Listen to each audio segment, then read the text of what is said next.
بسم الله الرحمن الرحيم.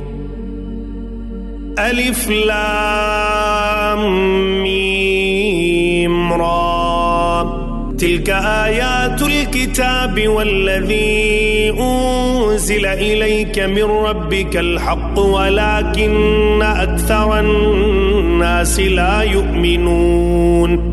الله الذي رفع السماوات بغير عمد ترونها ثم استوى على العرش وسخر الشمس والقمر كل يجري لأجل مسمى يدبر الأمر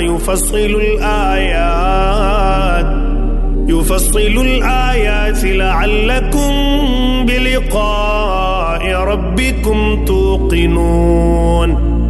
وهو الذي مد الأرض وجعل فيها رواسي وأنهارا ومن كل الثمرات جعل فيها زوجين اثنين يغشي الليل النهار